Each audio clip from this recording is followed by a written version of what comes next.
Hello mga ka-journey! Welcome back to my vlog, Jen's Journey. Please like, comment, share, and follow. And thank you. So ayan guys, for today's video, gagawa lang tayo ng salad pagkatapos ng binignet. Dito na naman tayo sa salad for the day.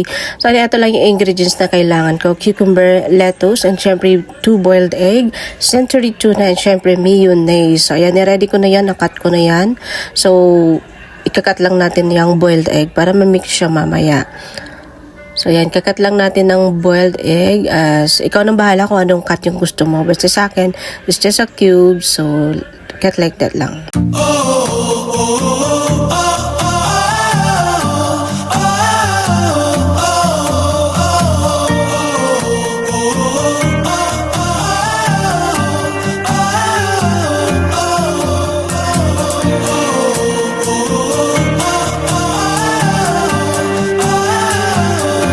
So ayan, tapos na natin na-cut yung boiled egg and ilalagay naman natin yung century tuna. So ayan, kinuha ko na yung yung sabaw. So yung laman lang yung kailangan natin. So ihalo lang natin mamaya. Ayan, isang century tuna lang. So maganda ito sa mga nagda-diet dyan, yung mga nag-iwas sa rice.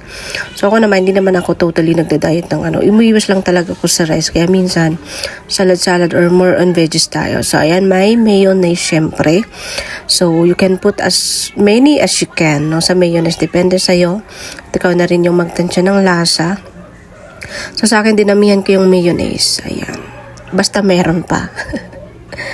Ayan. So, yung yung original na mayonnaise yung ginamit ko.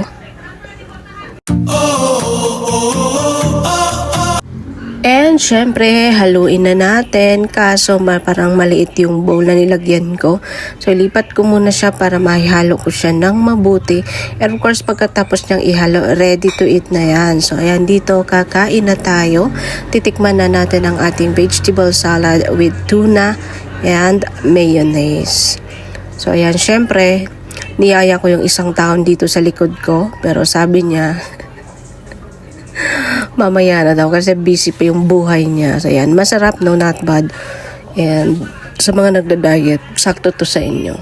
Yan, kailangan ko ng kain and para mamaya no, hindi na tayong magluto.